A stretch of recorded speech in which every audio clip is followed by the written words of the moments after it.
గురించి కనుక్కున్నాను ఫోన్ చేసి అదే ఎంత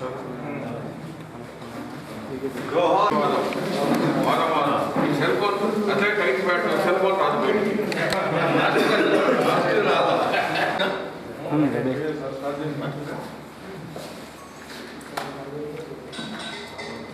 పద్మభూషణ్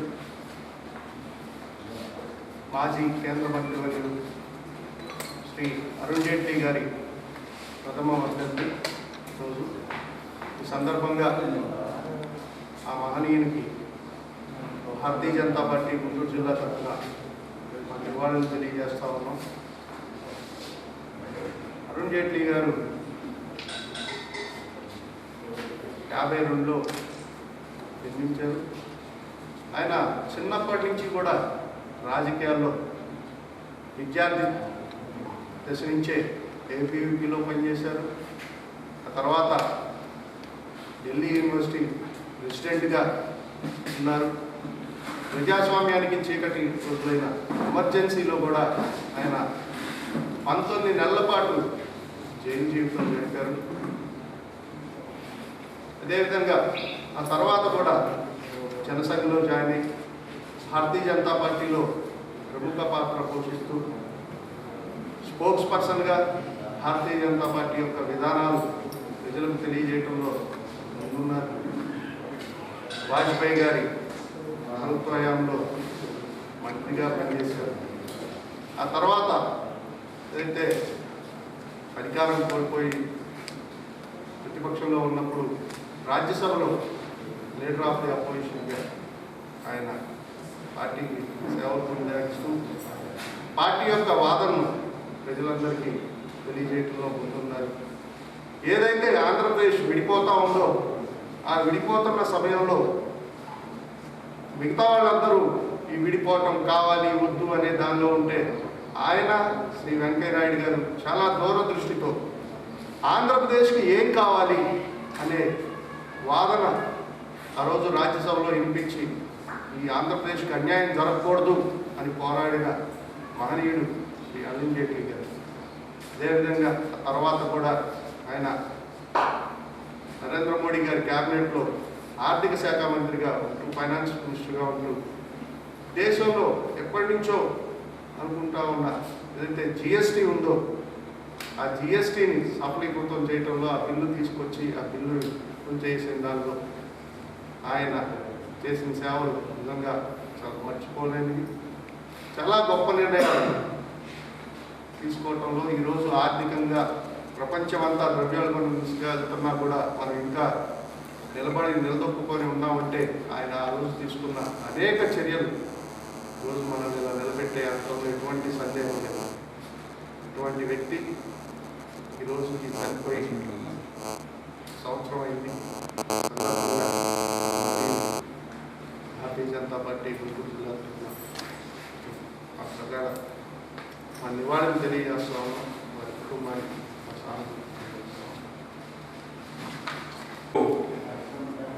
అటల్ బిహారీ వాజ్పేయి గారి యొక్క కన్ను సన్నలలో రాజకీయమైనటువంటి ఆలోచన తీర్చిదిద్దినటువంటి ఒక మహా వ్యక్తి అరుణ్ జైట్లీ.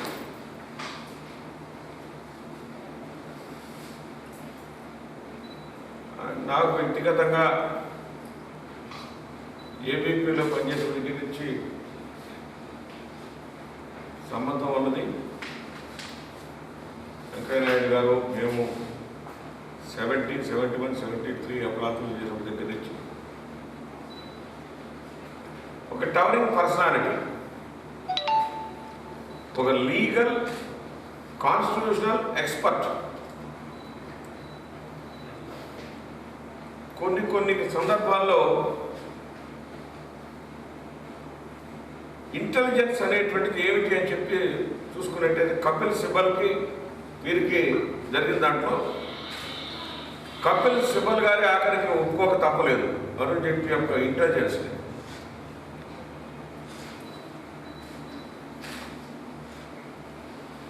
ఈ దేశంలో ఉండేటువంటి కాంగ్రెస్ మొదటి నుంచి కూడా 2 రకాలైనటువంటి ఆర్థిక విధానాలను పెట్టింది.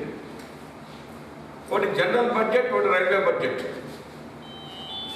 రైల్వే బడ్జెట్ జనరల్ బడ్జెట్ కలిసి ఉంటేనే అది యాక్చువల్ బడ్జెట్, భారతదేశ ఎకానమీ బడ్జెట్ అవుతుంది. దానికోసం అటల్ బిహారీ వాజ్పేయి గారు చాలా కాలం ఇందిరాగాంధీతో ఫైట్ చేశారు. చేసినా సరే కుదరలేదు. ఈ 2 బడ్జెట్స్ కలిపి ఒక ఆర్థికమైనటువంటి పరిస్థితి, కరెక్ట్ బడ్జెట్ ప్రపోజల్లో అరుణ్ జైట్లీ గారి యొక్క పాత్ర అమోఘం. రైల్వేస్ సపరేట్ బడ్జెట్, దీని సపరేట్ బడ్జెట్ అయితే two types of economy budgets వస్తూ ఉండేవి. దాన్ని స్ట్రీమ్ లైన్ చేయడంలో బ్రతుకొచ్చిన అరుణ్ జైట్లీ గారు.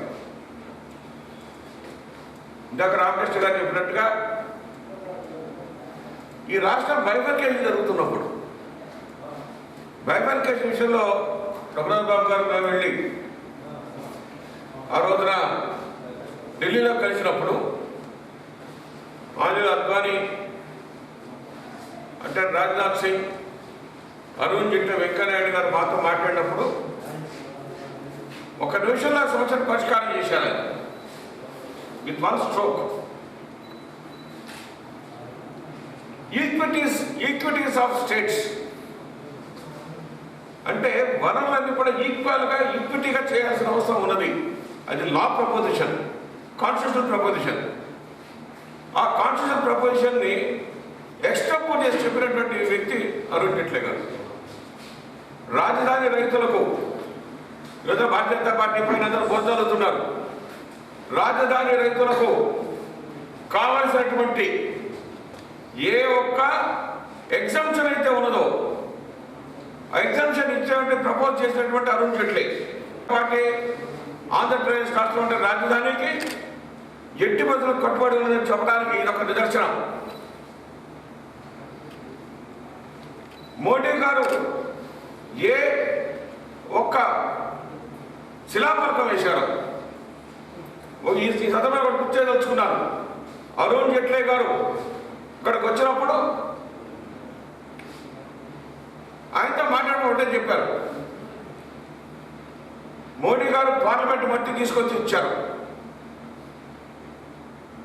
జమునా వాటర్ తీసుకొచ్చి ఇచ్చారు. అంటే దీన్ని బట్టి అర్థం చేసుకోండి భారతీయ జనతా పార్టీ ఎంత సెంటిమెంట్ తోటి క్యాపిటల్ అంటే ఉన్నదో.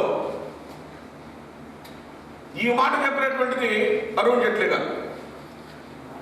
కాబట్టి ఈ రాష్ట్రంలో సరైనటువంటి ఉత్పాదకం కావాలన్నా కూడా ఇన్ని రకాలైనటువంటి అవకాశాలు కనిపిస్తున్నా కూడా అరుణ్ జైట్లీ గారు ఆర్థిక మంత్రిగా చేసినటువంటి సేవ శ్లాఘనీయం. ఫార్చునేట్గా ఆర్ అన్ఫార్చునేట్గా ఆయన కొంతకాలం ఉంటే బాగుండేది. ఇంకా ఆర్థికమైనటువంటి సంస్కరణ చాలా వచ్చుండేవి. జిఎస్టీ ఒకటే కూడా కాదు, ఇంకా 2-3 సంస్కరణలు ఈశాన్య ప్రాంతాలకు కావాల్సిన సంస్కరణ కొంచెం చేయాల్సిన అవసరం ఉన్నది. దానిపై ప్రాతిపదిక వేసుకున్నారు ఆయన. ఎస్పెషలీ 9 సిస్టర్ స్టేట్స్ అయితే ఉన్నదో 9 సిస్టర్ స్టేట్స్కు కావాల్సినటువంటి ఇన్పుట్స్ ఏవైతే ఉన్నాయో దానికి సిద్ధపడ్డారు. కాబట్టి అటువంటి మహా వ్యక్తి భారతీయ జనతా పార్టీ కోల్పోవటం.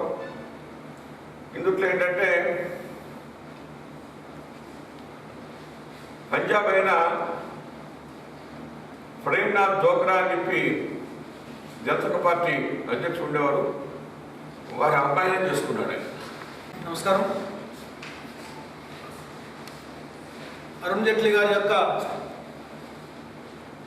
ప్రథమ వర్ధంతి సందర్భంలో భారతీయ జనతా పార్టీ తరఫున నాయకులుగా కార్యకర్తలుగా మేమందరూ ఘనమైనటువంటి నివాళులు అర్పిస్తూ ఉన్నాము. పెద్దలు చెప్పినట్లుగా అరుణ్ జైట్లీ గారు ఒక ఎవరెస్ట్ పర్వతం లాంటి ఉన్నతమైనటువంటి ఒక పర్సనాలిటీ రాజకీయాల్లో కానీ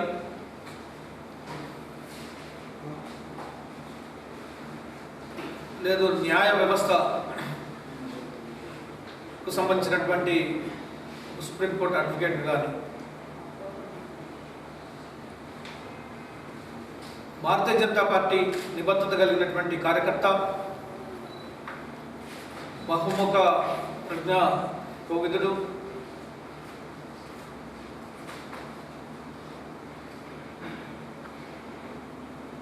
రాజ్యాంగపరమైనటువంటి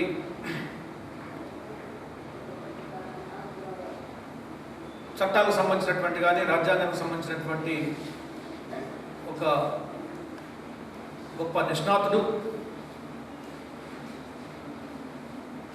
మంచి పరిపాలకుడు, ఆర్థిక సంస్కరణ వాది, ఒక ఉదార స్వభావం కలిగినటువంటి వారు, భారతదేశ రాజకీయాల పట్ల సంపూర్ణ అవగాహన కలిగి అటు వాజ్పేయి గారికి ఇటు గౌరవనీయులు మోడీ గారికి వెన్నుదన్నుగా ఉంటూ భారతదేశ పరిపాలనలో తనదైన శైలిలో ఒక ముద్ర వేసుకున్నారు. కార్పొరేట్ అఫైర్స్ మినిస్టర్గా కానీ, ఫైనాన్స్ మినిస్టర్గా కానీ, డిఫెన్స్ మినిస్టర్గా కానీ, లా అండ్ జస్టిస్ మినిస్టర్గా కానీ, కామర్స్ మినిస్టర్గా కానీ వారి యొక్క పరిపాలనా దక్షత అత్యున్నత స్థాయిలో చూసాం. పెద్దలు రంగరాజు గారు చెప్పినట్లుగా వారు బ్రతుకుంటే ఇంకా ఆర్థిక సంస్కరణలు కొనసాగేవి. భారతదేశంలో ముఖ్యంగా ఈ క్లిష్ట సమయంలో ఆర్థిక సంస్కరణను కొనసాగించడానికి వారి యొక్క సేవలు ఉపయోగపడేవి. వారు జీవించినప్పుడు కూడా అనేక రకాలైనటువంటి ఆర్థిక సంస్కరణలు ప్రవేశపెట్టి ఈరోజు భారతదేశ ఆర్థిక వ్యవస్థను బలోపేతం చేసినటువంటి ఒక ఆర్థిక శాస్త్ర వేత్తని కూడా మనం చెప్పుకోవచ్చు.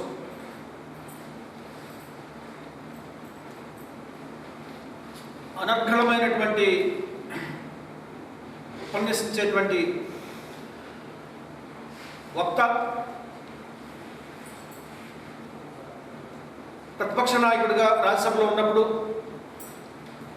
ప్రజల తరఫున అధికార పార్టీకి మీద పోరాటం చేసినటువంటి నాయకుడు, భారతీయ జనతా పార్టీ కార్యకర్తలు నాయకులందరికీ కూడా ఒక గొప్ప స్ఫూర్తి ప్రదాతగా అరుణ్ జైట్లీ గారు చరిత్రలో చిరస్థాయిగా నిలిచిపోయారు.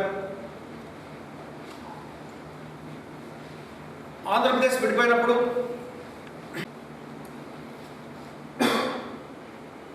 రాజధాని రైతులకు క్యాపిటల్ గెయిన్స్ ట్యాక్స్ని ఎగ్జామ్ట్ చేయడంలో ఆయన కృషి చాలా ఉంది. కొత్తగా ఏర్పడినటువంటి రాష్ట్రానికి ఇంకా అనేక రకాలైనటువంటి రాయితీల్ని రీఆర్గనైజేషన్ చట్టంలో పొందుపరచడానికి అరుణ్ జైట్లీ గారు క్రియాశీలక పాత్ర పోషించారు. కొత్తగా ఏర్పడినటువంటి రాష్ట్రం ఆంధ్రప్రదేశ్ రాష్ట్ర ప్రజలు కోరుకోకపోయినప్పటికీ కూడా ఏర్పడినటువంటి రాష్ట్రం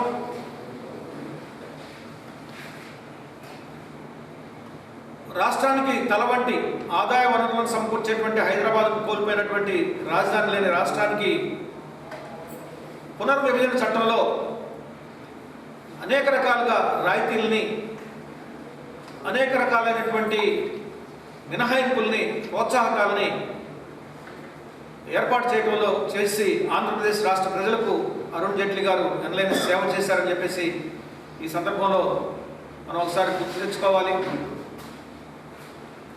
ఆయనకి ఈరోజు ఘనమైనటువంటి నివాళి అర్పిస్తున్నామంటే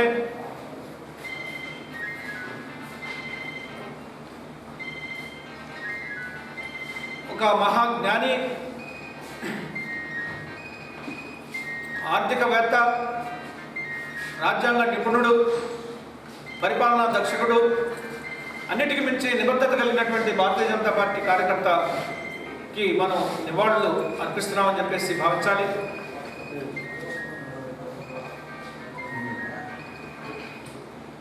ఆయన నుంచి స్ఫూర్తి తీసుకుని వారి యొక్క జీవిత ఔన్నత్య లక్ష్యాల నుంచి చైతన్యాన్ని పొంది భారతీయ జనతా పార్టీకి, దేశానికి అందరం కూడా సేవ చేస్తూ వారి బాటలో నడుస్తూ వారికి అసలు నివాళులు అర్పిస్తామని చెప్పేసి సందర్భంగా తెలియజేస్తూ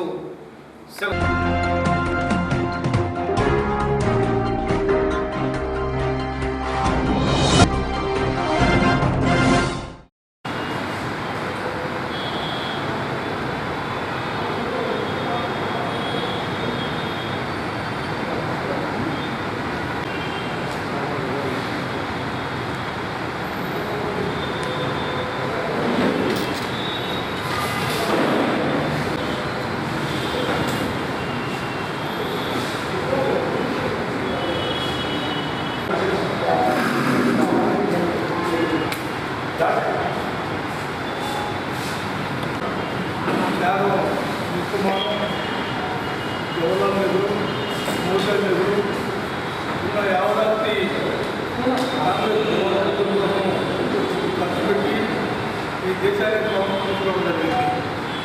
దేశాన్ని కూడా ప్రగతి పదంలో ప్రపంచంలో ఏం చేసినటువంటి సిద్ధాంతంతో ఇవాళ దేశాన్ని కాపాడుతున్న కాంగ్రెస్ పార్టీ నిర్వహిస్తున్నారు. మా కుటుంబం కాంగ్రెస్ అండగా కాకుండా ఇందిరాగాంధీ కోల్పోయాం, రాజీవ్ గాంధీ కోల్పోయాం. పేదల సంక్షేమం కానీ, మధ్య నిపుణులు కానీ అన్ని రంగాల్లో కాంగ్రెస్ పార్టీ నెహ్రూ కుటుంబం ప్రణాళికబద్ధంగా ఖర్చుల ప్రణాళిక ద్వారా ఈ దేశానికి ఎంతో సేవ చేసింది.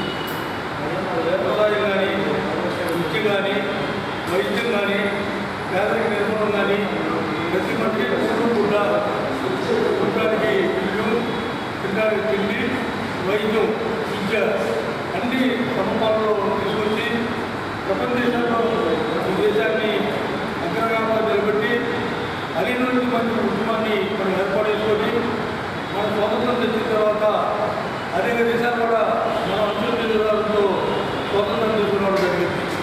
మహాత్మా గాంధీ చనిపోయాడు, ఇందిరాగాంధీ చనిపోయింది, రాజీవ్ గాంధీ చనిపోయాడు. ఏ దేశంలో కూడా ఇంత సేవల కుటుంబానికి ఇంత కష్టాలు రావు. అయినా సోనియా గాంధీ గొప్ప ధైర్యంతో ఈ దేశాన్ని కాపాడడానికి ఏసి భర్త త్యాగం చేయడంలో అత్తలేనున్నా భారతీయ సంస్కృతి సాంప్రదాయాలకి అర్థమర్థమైనగా ప్రపంచ దేశాల్లో మదర్ తెరిసా తర్వాత మన సంస్కృతి సాంప్రదాయాన్ని ప్రపంచానికి కాల్చింది సోనియా గాంధీ. ఆ నేతృత్వంలో కుటుంబ వ్యవస్థ ఎలా ఉంటుంది భారతదేశంలో ఎలాంటి తల్లి కొత్తగా అత్తగా అన్ని రకాలుగా ఈ దేశానికి అన్ని రకాలుగా ఉండి ఎవరు కుటుంబాన్ని అండగా ఉన్నారు. మామూలుగా పడుతుంది మేఘా గాంధీ గారి ఆ కుటుంబాన్ని మరి ఇంట్లో ఉండలేక మరి కాకుండా ఉండలేకపోయింది తెలుసు. ఆ విధంగా సోనియా గాంధీ త్యాగం చేసింది. తరువాత రాహుల్ గాంధీ చిన్న వయసు అయినా అన్ని బాధలున్నా దేశం కోసం కాంగ్రెస్ కోసం కష్టపడి పనిచేసి మోడీ లాంటి క్యాండిడేట్ పంపిస్తానికి ఎక్కువ చేశాడు. కానీ ప్రజలు కొంత మరి కాంగ్రెస్ మీద మరి ఇబ్బంది లేకపోయినా ఏదో కొత్త కార్యక్రమాలని చెప్పి ఇవ్వడం జరిగింది. మోడీ టోటల్గా ఫెయిల్ అయ్యాడు. ఆర్థిక వ్యవస్థ కూలిపోయింది. దేశంలో ప్రగతి పదం లేదు, ఒక పరిశ్రమ లేదు, ఒక ఇది లేదు. ఊరికి తప్పుడు చెప్పడం దేశానికి ఆయన జరిగింది.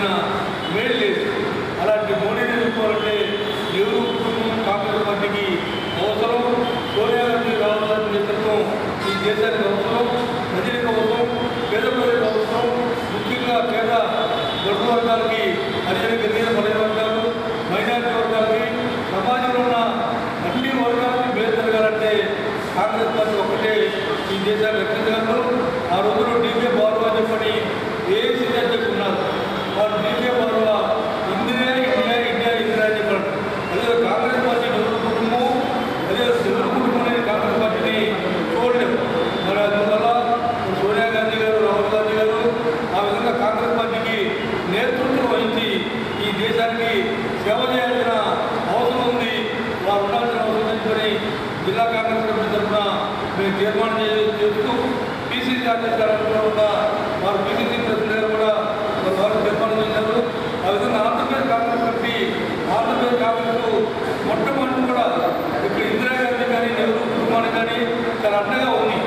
అందరూ కష్టకాలంలో ఉంటే కాంగ్రెస్ పార్టీని ఆంధ్రప్రదేశ్లో గెలిపించాం 75లో. తర్వాత ఇందిరాగాంధీ గారు ప్రధానమంత్రి కావడం జరిగింది. ఆ విధంగా ఆంధ్రప్రదేశ్కి అదే మన గుంటూరు జిల్లాలో కూడా ఒక విశేషత ఉంది.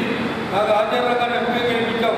ఆయన పార్లమెంటరీ పార్టీ డిప్యూటీ లీడర్గా ఉండి మరి సోనియా గాంధీ నేతృత్వంలో రోజున రాజీవ్ గాంధీని ప్రధానమంత్రి చేయడానికి పార్లమెంటరీ పార్టీ ఉపనాయకులుగా ఉండే అధ్యక్షుడు వహించి, రంగారెడ్డి అధ్యక్షుడు వహించి రాజీవ్ గాంధీ ప్రధానమంత్రి చేసిన ఘనత కాంగ్రెస్ పార్టీకి, ఈ గుంటూరు పార్లమెంటరీ కాన్స్టిట్యూన్సీకి ఉందని మనం చేసుకుంటూ అలాంటి జిల్లా కాంగ్రెస్ పార్టీకి నెహ్రూ కుటుంబానికి అండగా ఉంటాం.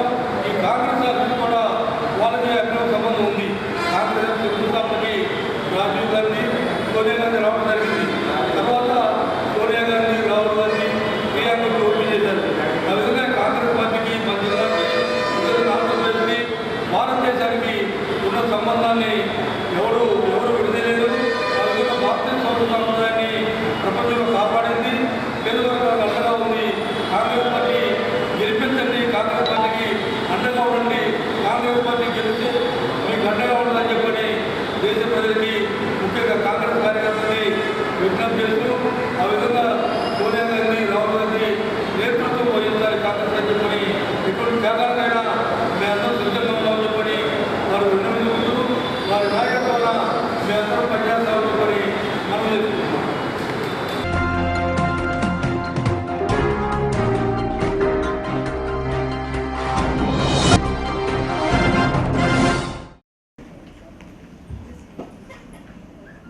తర్వాత okay I just take another 10 minutes and then అతను ఎన్ఆర్ఐ వెళ్ళారు కదా, ఎన్ఆర్ఐతో ఆయనే ఉంటాడా? సో అతను ఎకనామికల్ కండిషన్ మీరు అడగాలి కదా, అన్ని లక్షణాలు అడగాలి. మరి సింపుల్గా వెళ్ళి ఏం చెప్తున్నారు, మీతో ఎవరైనా జ్వరం ఉందా, గొంతు నొప్పి ఉందా, దగ్గుందా, అంతే వచ్చేస్తా ఉంటాయి. అవేనా సింటమ్స్? డాక్టర్స్ చెప్పే లెక్కల ప్రకారం అసిమ్టమాటిక్ కేసెస్ అనేవి అసలు ఉండవు. They nothing called asymptomatic. Symptoms లేకుండా కోవిడ్ అనేది ఉండదు అంటారు. That is what the experts are saying. ఏదో ఒక సిమ్టమ్ ఉంటుంది, మనం గుర్తుపట్టలేకపోవచ్చు అంతే. డయేరియా ఇది వన్ ఆఫ్ ద సిమ్టమ్స్. ఒళ్ళు నొప్పులు ఇంకొక సిమ్టమ్. కొంతమందికి 2-3 సిమ్టమ్స్ రావచ్చు, కొంతమందికి ఒకటే సిమ్టమ్ రావచ్చు. అది గుర్తుపట్టే విధంగా ఉండొచ్చు. ఏదో ఒకరోజు బాగా ఒళ్ళు నొప్పులు వచ్చినాయి అనుకోండి, ఏదో ఒళ్ళు నొప్పులు వస్తున్నాయి అనుకుంటాం అంతే మనం. బట్ అది కూడా అడగాలి సర్వేలెన్స్ అంటే. మీ ఇంట్లో గత 4 రోజుల్లో ఎవరికైనా గొంతు నొప్పి వచ్చిందా, దగ్గు వచ్చిందా, జ్వరం వచ్చిందా, ఒళ్ళు నొప్పులు వచ్చినాయా, డయేరియా వచ్చిందా, ఇంకేమైనా లక్షణాలు అవి గుర్తుపట్టలేదు. ఆకలి లేకపోవడం, టేస్ట్ లేకపోవడం, ఆకలి లేకపోవడం, ఆకలి మందగించడం, వాసన తెలియకపోవడం, సివియర్ హెడేక్, సివియర్ ఒళ్ళు నొప్పులు, ఇవన్నీ కూడా లక్షణాలే. ఇవన్నీ అడిగేంత ఓపిక ఉండాలి మీకు. వాళ్ళతో ఒక ర్యాపో ఎస్టాబ్లిష్ కావాలి. మీకున్న ఫ్యామిలీస్ అంతా చాలా తక్కువ ఫ్యామిలీస్ ఉన్నాయి మీకు. ఈ ఫ్యామిలీలో మొత్తం పుట్టుకోవతో తెలుస్తున్నారు మీకు అందరికీ. అసలు మీరు ఎంతమంది ఫ్యామిలీస్ డీల్ చేస్తున్నారో, ఆ ఫ్యామిలీలో ఎంతమంది ఉన్నారు, ఒక్కొక్కళ్ళ వయసు ఎంత, వాళ్ళ పేర్లు ఏంటి, వాళ్ళకున్న జబ్బులు ఏంటి, వాళ్ళకున్న లక్షణాలు ఏంటి, వాళ్ళు ఎక్కడెక్కడికి పోతారో అంతా తెలుసుండాలి. అర్థమైందా? అది నిఘా అంటే అదే. నిఘా అంటే మామూలుగా ఊరిని వెళ్ళి రాసుకొని రావడం కాదు.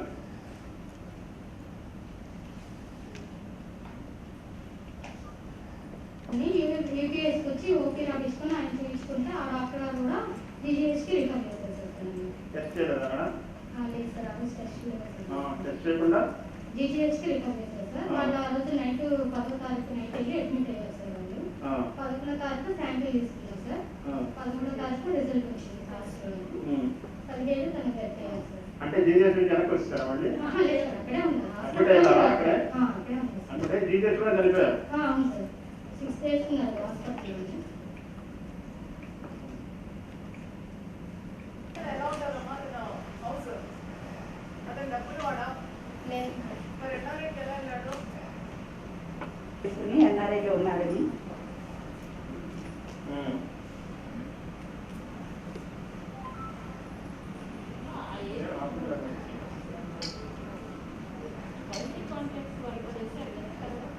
సన్ను వైఫ్ ఇద్దరు సన్స్ వాళ్ళకి చేస్తే వాళ్ళకి నెగిటివ్.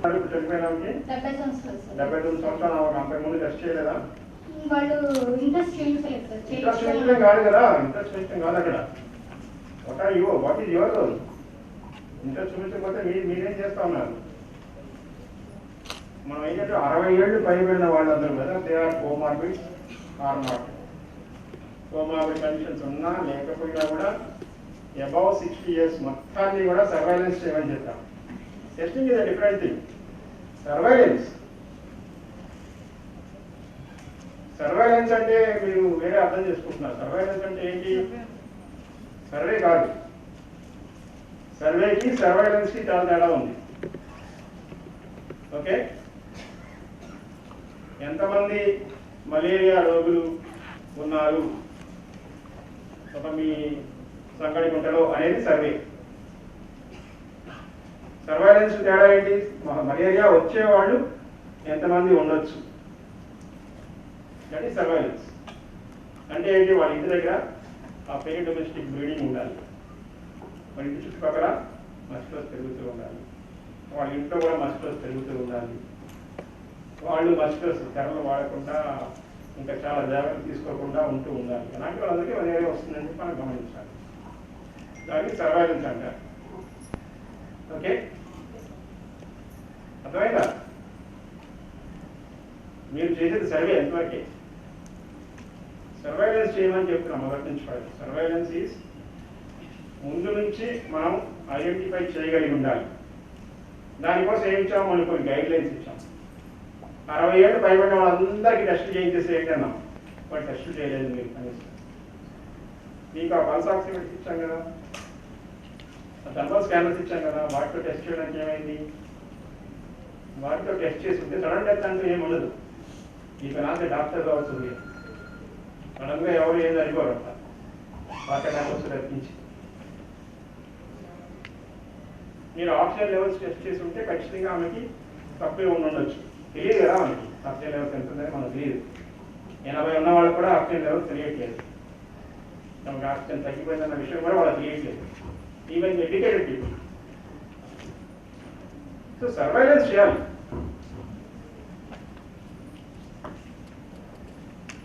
అర్థమైందా? Surveillance just doesn't mean survey చేయడం, వాళ్ళు రాలేదు, వాళ్ళు ఇంట్రెస్ట్ చూపుతుంది. మీరెందుకు రామ్మా ఇంకా ఇంట్రెస్ట్ చూపించలేదంటే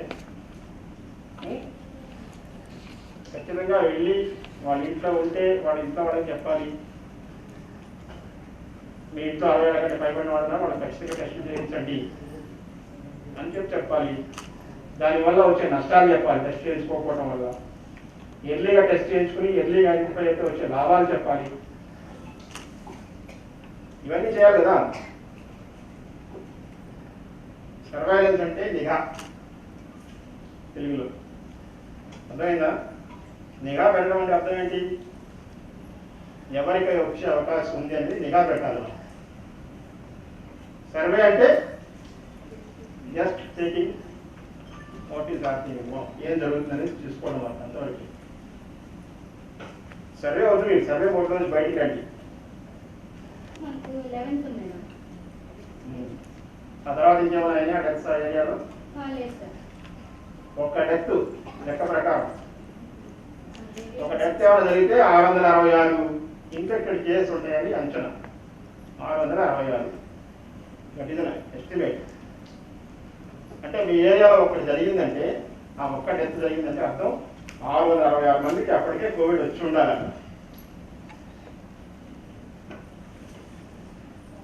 అది మీరు చేయాల్సిన పని. మీరు సింపుల్గా వెళ్ళాం, ఇంటికి వెళ్ళాం, అడిగాం, వాళ్ళు చెప్పలేదు, మేము వచ్చేసామంటే కాదు కదా. అండ్ ఈ not your duty. Your duty is to something more. Next ఏంటి?